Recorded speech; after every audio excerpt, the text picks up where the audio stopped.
So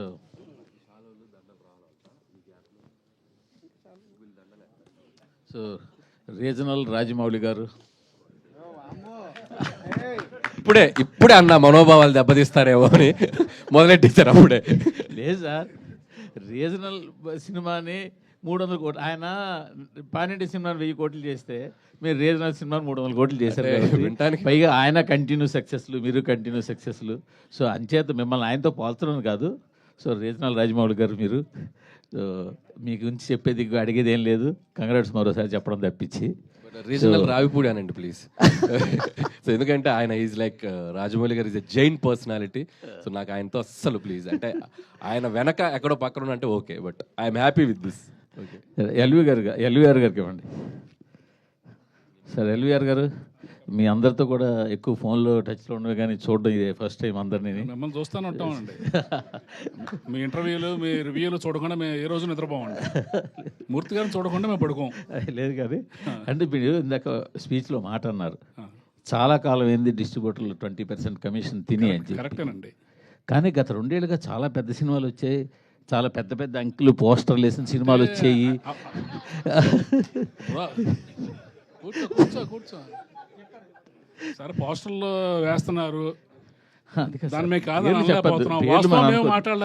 మీరు పంపిణీ చేశారా, వేరే వాళ్ళు పంపిణీ చేశారా అంత పక్కన పెడితే గత 2 ఏళ్ళుగా పెద్ద పెద్ద పోస్టర్లు వేసిన సినిమాలు వచ్చాయి. కొంతమంది డిస్ట్రిబ్యూటర్లు ఫారిన్ తీసుకెళ్లిన సినిమాలు వచ్చాయి హిట్ అని చెప్పి. మరి కమిషన్లు తినకుండా మరి ఇవన్నీ ఏంటంటారు? దౌర్భాగ్యం అదేనండి. మేము బయటకు మాట్లాడకూడదు, మాట్లాడితే విరోధం. మేము డబ్బు పోగొట్టుకున్నామని చెప్పుకోలేని పరిస్థితి. అదేండి వాస్తవం చెప్పాలంటే. మీరు అడిగారు కాబట్టి చెప్తున్నా. అదే లేకపోతే మేము నిజం చెప్పామనుకోండి, మాకు నెక్స్ట్ పిక్చర్ ఎవరు నష్టపోయి నెక్స్ట్ పిక్చర్ పోగొట్టుకున్నాడు అవుతాం. మీకు తెలుసు ఆ విషయం. సో అందుకని డబ్బులు పోయినా నవ్వుతూ ఉండాలి. డిస్ట్రిబ్యూటర్ పరిస్థితి అలాగే ఉంది. వాళ్ళ రాజుగారు అన్నారు చూడండి, జిల్లాకు 1-2 మిగిలారని. ఆ 2 కూడా మిగలకుండా పోతారు ఇక. ఓకే సరే, ఇంకొక క్వశ్చన్. ఇందాక హరి గారు మీ అందరి తరఫున మిమ్మల్ని అడుగుతాను. మీ సీనియర్ డిస్ట్రిబ్యూటర్ మీరు వీళ్ళందరిలో కూడా బాగా సీనియర్ డిస్ట్రిబ్యూటర్ కాబట్టి. ఇటీవల కాలంలో ఇంకొక ట్రెండ్ కూడా స్టార్ట్ అయింది. ఒకప్పుడు మేము హరి గారికో లేకపోతే మీకో ఇంకో ఎవరికైనా ఫోన్ చేస్తే ఎంత చేసిందంటే టక్మని చెప్పేసే పని ఉండేది. గత 2 సంవత్సరాలుగా చెప్పడం అని కూడా మీకు తాళం వేసి నెంబర్లు చెప్పకుండా అలాంటి పరిస్థితి స్టార్ట్ అయింది ఇండస్ట్రీలో. అవునంటారు కాదండి? డెఫినెట్గా అండి. ట్రెండ్ స్టార్ట్ అయింది అనేది మీకు తెలుసు కదా, మరి మీరందరూ ఏం చేస్తున్నారు? చెప్తున్నా, అదే అడుగుతున్నా. నేను అడుగుతున్నాను ఒక ప్రొడ్యూసర్గా. అవును, ప్రొడ్యూసర్గా ట్రెండ్ స్టార్ట్ అయింది, అన్నీ ఏకుతారు కదా. ఆఫీస్లో ఇది జరుగుతుంది, ఆఫీస్లో వాళ్ళని తీసేశారు, ఆఫీస్లో భోజనాలు మానేశారు, ఇవన్నీ రాస్తారుగా. మరి ఇది జరుగుతుంది అన్నప్పుడు మీరేం చేస్తున్నారు? జర్నలిజం అంటే క్వశ్చన్ మీరు చెయ్యాలి, వాళ్ళని అడగడం కాదు. మేమందరికి మాకు వీక్నెస్ ఉందండి, మా అందరికి మా వీక్నెస్ ఉంది. మీకు ఏంటంటే ఇక్కడ విషయం ఏంటంటే ఆయన చేత చెప్పిస్తున్నాను ఈ ట్రెండ్ స్టార్ట్ అయింది. అది ఆయన డిస్ట్రిబ్యూటర్ గా ఈ ట్రెండ్ స్టార్ట్ అయిందని నేను మీకు ఒక పాయింట్ కి తీసుకొచ్చి, మా ఆఫీస్లో భోజనాలు కూడా మానేశారు అనేది రాశారు కదా. సో ఇంత ఇన్ఫర్మేషన్ ఉన్న మీకు వీటి గురించి ఇన్ఫర్మేషన్ ఉంది కదా. జర్నలిజం దాంట్లో నుంచి మీరు రాయాలి. మార్పు మీ దగ్గర రావాలి. ఏమండి, మార్పు మీ దగ్గర నుంచి వచ్చినప్పుడే. స్వామి ఒకసారి ఆయనకి ఇవ్వండి ముందు. రాజుగారు క్వశ్చన్ చేయమని మీరే చెప్తారు. క్వశ్చన్ చేస్తే వాళ్ళ పక్కన పెట్టి ఇంటర్వ్యూలు ఇవ్వట్లేదంట కదండి. ఏది మూవీ ఇంటర్వ్యూస్ కానీ ఇవన్నీ క్వశ్చనింగ్ ఎక్కువ ఎవరు చేస్తే వాళ్ళకే ఇవ్వట్లేదంట కదండి. అట్లా ఏం లేదే, ఎవరన్నారు? చెప్తా, తర్వాత మాట్లాడదాం. అంటే నేను విషయం ఏంటంటే సార్, గత 2 సంవత్సరాలుగా పెద్ద సినిమాలకి ముందే డిస్ట్రిబ్యూటర్లు ఫోన్ చేసి నెంబర్లు చెప్పకండి, నెంబర్లు మాకు పంపండి, మేము రిలీజ్ చేస్తాము అనే ఒక ట్రెండ్ స్టార్ట్ చేశారు. మొన్నాడు వాళ్ళు ఏ నెంబర్ రిలీజ్ చేస్తే అవే బయటికి వెళ్తున్నాయి. ఇప్పుడు ఆయన చెప్పినట్టు బాధపడినా కూడా బయటికి నవ్వాల్సి వస్తుంది. ఈ ట్రెండ్ స్టార్ట్ అయిందని మాకు తెలిసి మీ ఐటమ్ లేదు, బట్ డిస్ట్రిబ్యూటర్లతో చెప్పిద్దాం నేను అడుగుతున్నా. ఆయన ఇప్పుడు మేము అబద్ధం ఆడినా, ప్రొడ్యూసర్లు అబద్ధం ఆడినా, మీరు అబద్ధం ఆడినా జనం నమ్మట్లేదండి. అది మాత్రం వాస్తవం. మనం ఏ పోస్టర్ వేసినా నవ్వుకుంటున్నారు వాళ్ళు. ఇది మీరు మేము ఆడక్కల్లా, జనం మాట్లాడుకుంటున్నారు, వాళ్ళు నవ్వుతున్నారు. అది ఎల్వీఆర్ గారు చాలా ఓపెన్ గా మాట్లాడతారు, ఇప్పుడు అందుకని ఆయనతో గ్రాటిట్యూడ్ మీట్ కాస్త ఇప్పుడు చూడండి, దీని తర్వాత మొత్తం ఫ్యాన్స్ అందరు కలిసి ఈయన ఫోటో పెట్టి మొత్తం ఈ రోజు సాయంత్రం వరకు చెడు కూడా ఆడేస్తారు. ఓకే అంటే మూర్తి గారు, మనకు మీకు తెలుసు, మాకు తెలుసు, అందరికి తెలుసు. సో ఏదన్నా మార్పు రావాలంటే దయచేసి నా రిక్వెస్ట్ మీడియా మిత్రులకి, ఆఫీసులలో అవి ఇవి జరుగుతున్నాయని రాయకండి. ఎందుకంటే అది మా ప్రొఫెషన్. ఏమి చేయాలి ఏం చేయకూడదని ఒక ప్రొడక్షన్ హౌస్కు ఉండే డెసిషన్ అది. సినిమాకు సంబంధించి నిజాయితీగా మీరు ఎలాంటిది అలా ఉన్నప్పుడు మీరు ఏకండి, మీరు ఏకితే కరెక్షన్ అవుతుంది కదా. మీకే క్వశ్చన్, సంక్రాంతికి 2 సినిమాలు రిలీజ్ చేశారు. సరే, 2 సినిమాలకి ఒక సినిమాకి ఒక పోస్టర్ వేశారు, 2 సినిమాలు చాలా పోస్టర్లు వేశారు. మొదటి సినిమా పోస్టర్ మీ ప్రొడక్షన్ హౌస్ నుంచి వచ్చిందా, మీరు వేసిందా, వేరేగా వేసిందా? అది మీకేం తెలుసు? మాకు తెలియదు కూడా. నేను ఆల్రెడీ చెప్పాను కదా, మాకు వీక్నెస్ ఉంటాయి, మేము మాట్లాడలేము. మీకేం తెలుసు సార్? నేను మిమ్మల్ని అడుగుతాను సార్. నేను అదే మిమ్మల్ని అడుగుతున్నాను సార్. మీరు వేసిన పోస్టర్ మాకేలా తెలుసు? మా వీక్నెస్ ఉంటుందని నేను కమిట్ అవుతున్నాను కదా. మీకు తెలియదా? మీ వీక్నెస్ తో వేసిన పోస్టర్ అంటారు. మీకు తెలియదా? మీరు వీక్నెస్ తో వేసిన పోస్టర్ అంటారు. ప్రతి సెంటర్ లో ఏం కలెక్షన్స్ ఉన్నాయనేది మీ దగ్గర లేవా? ఫస్ట్ మీ హరి చెప్తున్నా, అందరికంటే ముందు మీ దగ్గరే ఉంటాయంట. సో మీరే క్యాల్కులేట్ చేసి వేయండి నెక్స్ట్ నుంచి పోస్టర్ ప్రతి సినిమాది. బెటర్, ప్రాబ్లం సాల్వ్ అయిపోద్ది.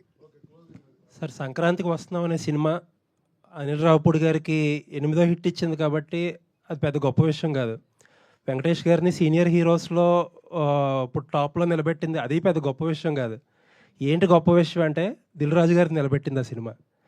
చాలామంది ఇందాక మన శిరీష్ గారు అన్నట్టు ఏంటంటే చాలామంది దిల్ రాజు గారు పడిపోతారేమో ఈ సినిమాతో అని అనుకున్నారు. బట్ ఏంటంటే సంక్రాంతికి వస్తున్నాం అనే సినిమా ఆయన నిలబడడానికి స్ట్రెంగ్త్ ఇచ్చింది.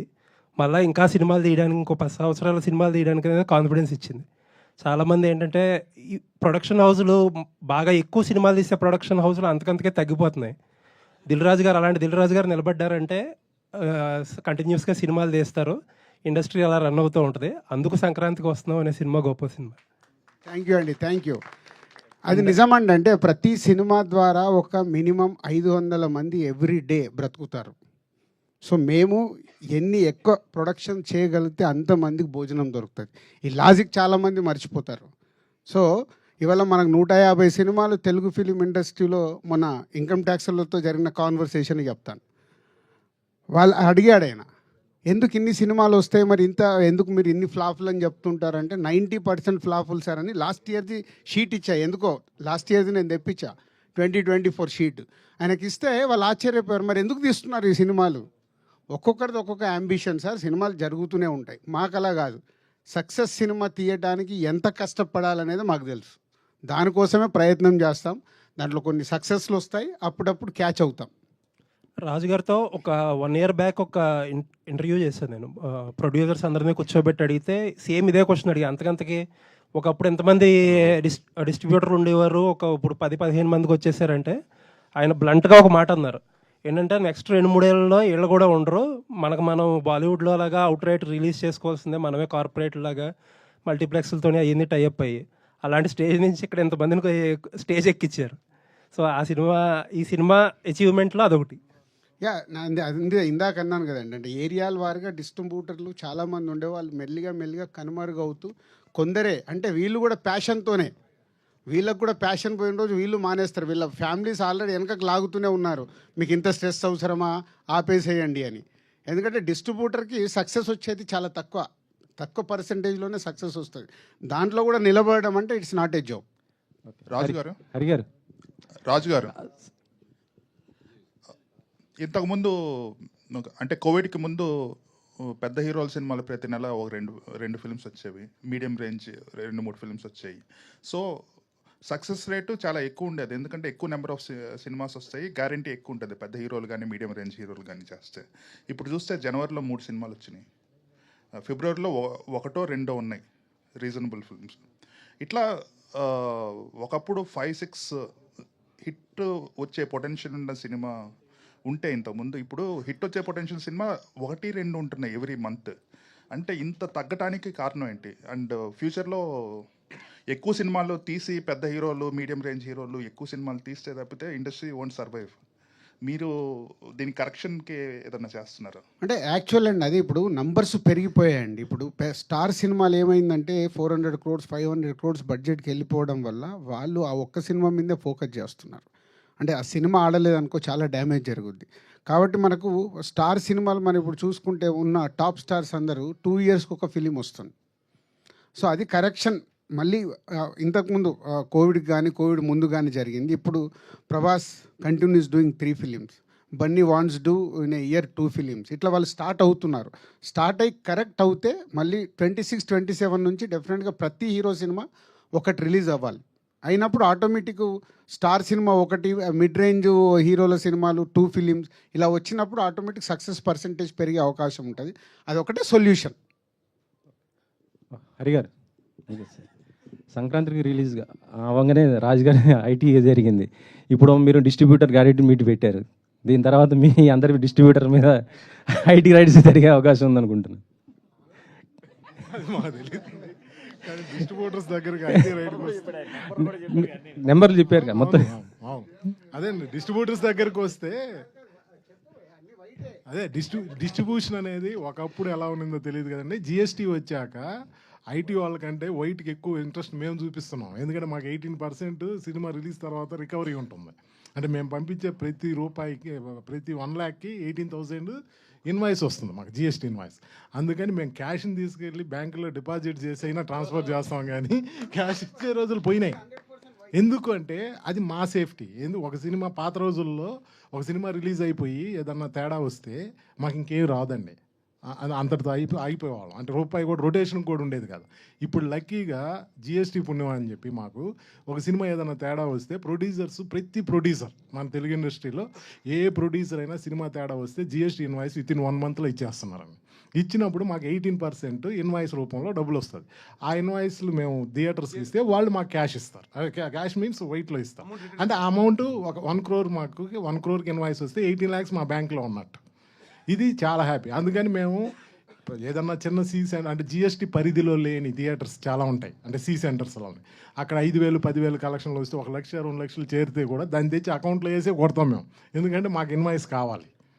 అందువల్ల అది. ఇంకొకటి 90% ఫ్లాపులు ఉంటాయండి. ఇప్పుడు 10% సక్సెస్ రేట్ కూడా లేదు ఈరోజు. 10% సక్సెస్ రేట్లో అసలు అయ్యేటి 5% ఉంటే కమిషన్లు వచ్చే సినిమాలు 1 2 ఉంటాయి. ఇది నిజం. టోటల్గా 1 yearలో సినిమాలు చేస్తే మ్యాక్సిమం 10 moviesకే 20% కమిషన్ వస్తాయి. ఒక 5 movies బ్రేక్ ఏమైనా అవుతాయి, ఒక 5 movies ఏదైనా 5% 10% ఉంటాయి. ప్లస్ ఇప్పుడు చాలా సినిమాలు రిలీజులకే వచ్చేసాయి. మేము కూడా చాలా వరకు డిస్ట్రిబ్యూషన్ జస్ట్ కమిషన్కే చేస్తున్నాం. పర్చేజింగ్లు కూడా తగ్గిపోయాయి. మాకున్న కొన్ని రెగ్యులర్ బ్యానర్స్లో తప్పితే ఇంక. అందువల్ల ఎవరు వచ్చినా దాని గురించి ఎవరికి టెన్షన్ లేదని. డిస్ట్రిబ్యూటర్స్ పరిస్థితి అందరికీ తెలుసు, మీకు తెలుసు, అందరికీ తెలుసు. ఓకే అనిల్ గారు, ఈ సినిమా తర్వాత మళ్ళీ ప్రేమ కథలు మొత్తం మారిపోయే అవకాశం ఉంది. కొత్తగా డైరెక్టర్స్ ఎవరైనా సరే సినిమా చేయాలంటే మారిపోతారా? వెంకటేశ్వర గారి క్యారెక్టర్ లవ్ ఒకవేళ ఫెయిల్ అయితే వెంటనే మరో లవ్లో పడిపోయి పెళ్లి చేసుకో ఇలా మార్చేశారు. సో దీనిపైన మంచిదే కదండి. పిచ్చోళ్ళే రోడ్లకి తిరగటం కంటే లవ్లో ఫెయిల్ అయ్యి హ్యాపీగా ఎవరైనా మంచి అమ్మాయిని చూసుకొని పెళ్లి చేసుకొని అదొక మెమరీ లాగా ఉంటే బెటర్ కదా. సో అంతే, ఎనీథింగ్ లైఫ్లో ఒక ఫేజ్ అనుకొని పాసింగ్ క్లౌడ్ లాగా మళ్ళీ ఇంకొక లైఫ్ స్టార్ట్ చేయాలి. లవ్లో ఈరోజు fail, girl friend boy friend no చెప్తే నెక్స్ట్ డే ఇన్స్టాగ్రామ్లో వెతకలాట మొదలు పెడుతున్నారు. ఇప్పుడు అవి లేవు, నెక్స్ట్ డేనే. సార్ రాజు గారు అంటే ప్రొడ్యూసర్స్ మధ్య ఉన్న అనారోగ్యకరమైన పోటీ వల్ల ఇండస్ట్రీకి చాలా ప్రాబ్లం ఎదురవుతుంది అనేది బయట ఒక టాక్ అండి. అంటే బ్యానర్స్ మధ్య ఆధిపత్య పోరు కానీ, ఇప్పుడు డిస్ట్రిబ్యూషన్ పరంగా కూడా లాస్ట్ టైం చూసాం ఆధిపత్య పోరు. దీనివల్ల ఇప్పుడు పాపం ఎవరైనా ప్యాషన్తో వద్దాం అనుకున్న ప్రొడ్యూసర్స్ కానీ వీళ్ళకి చాలా ఇబ్బందులు అనేవి ఎదురవుతున్నాయి సార్. అంటే బడ్జెట్స్ పెరిగిపోవడము, లార్జర్ దెన్ బడ్జెట్లు అనేవి లార్జర్ దెన్ లైఫ్లో వెళ్ళిపోవడం, అంటే సినిమా రేంజ్ అనేది పెరగడం వల్ల ప్యాషన్తో కాన్సెప్ట్ బేస్డ్ సినిమాలు చేద్దాం అనుకున్న ప్రొడ్యూసర్స్ కొత్తగా రాలేని పరిస్థితి ఎదురవుతుంది సార్. అంటే దీన్ని ఫ్యూచర్లో బేసిక్గా ఫస్ట్ కరెక్షన్, ఆధిపత్య పోరు అనేది ఇక్కడ ఏముండదు. సో ఎవరి సినిమా వాళ్ళది, సక్సెస్ అవుతేనే కింగ్. దిల్ రాజు అయినా ఇంకోరైనా సక్సెస్ కానప్పుడు ఏముంటుంది, 3 రోజులు కూడా ఆ సినిమా గురించి మాట్లాడారు, మండే రోజుకి మర్చిపోతారు.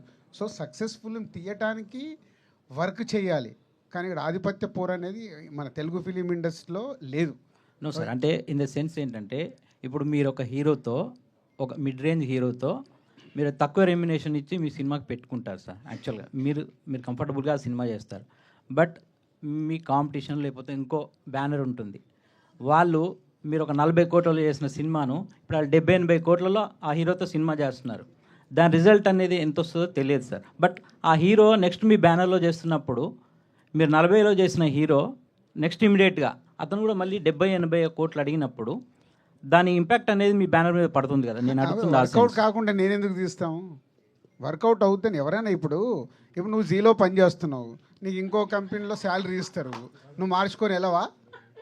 అంటే ఆలోచిస్తాను కదా సార్.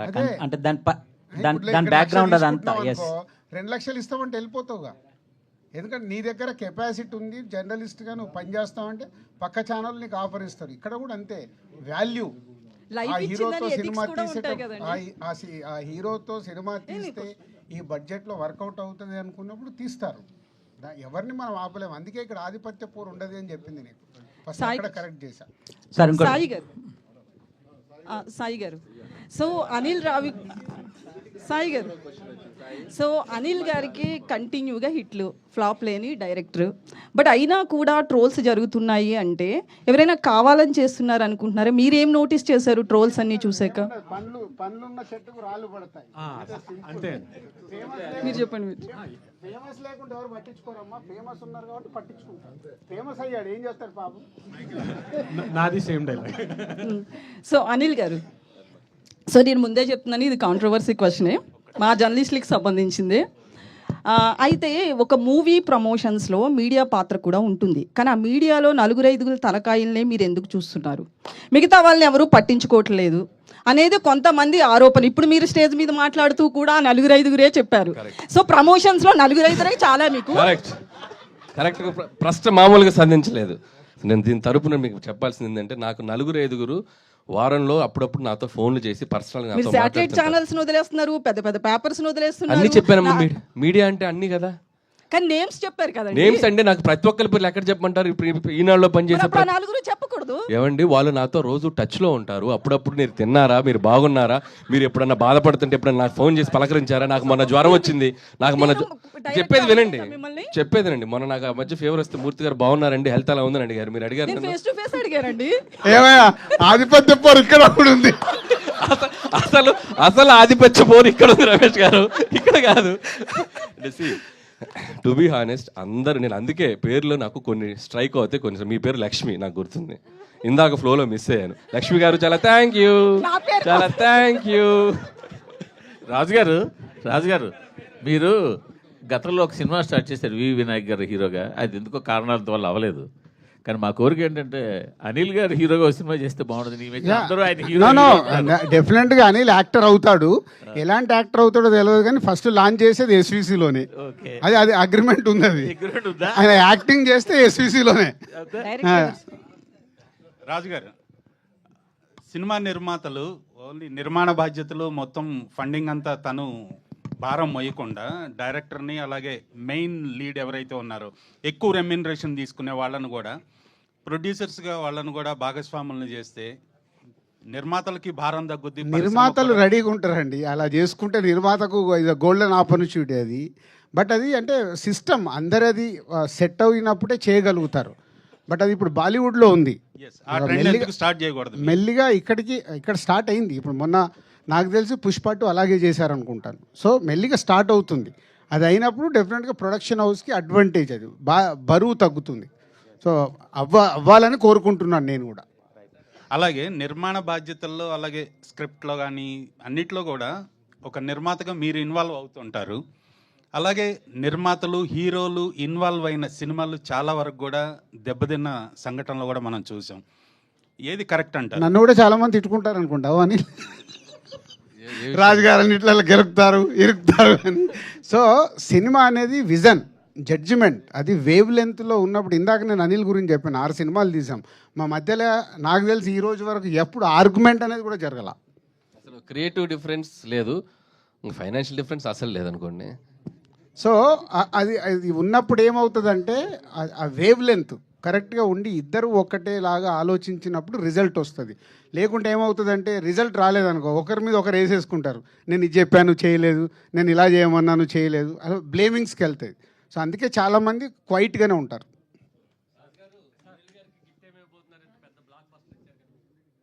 ఏం గిఫ్ట్ కావాలని? మీ పేరేంటి? Radha, I love you sir. So కాదు, ఇప్పుడు అనిల్కు మాకు ఉన్న అనుబంధం గిఫ్ట్లతో దూరం కాదు. ఆయన స్టేజ్ మీద చెప్తున్నా, ఆయన ఏది అడిగినా సార్ నాకు ఇది కావాలంటే ఆయన ఇంటి దగ్గర ఉంటుంది. కొందరేమో గిఫ్ట్లు ఇచ్చేసి ప్రమోషన్ చేసుకుంటారు. మాకు ఆ ప్రమోషన్ అక్కర్లేదు, మాకు ఇంటర్నల్గా అయినా ఏది అడిగినా అయిపోద్ది. కార్ ఏముంది, అదే కార్ ఆల్రెడీ ఇచ్చారు, అది వద్దులే. మన లాస్ట్ సినిమా కార్ ఇచ్చారు, ఏదైనా వేరేది అడుగు.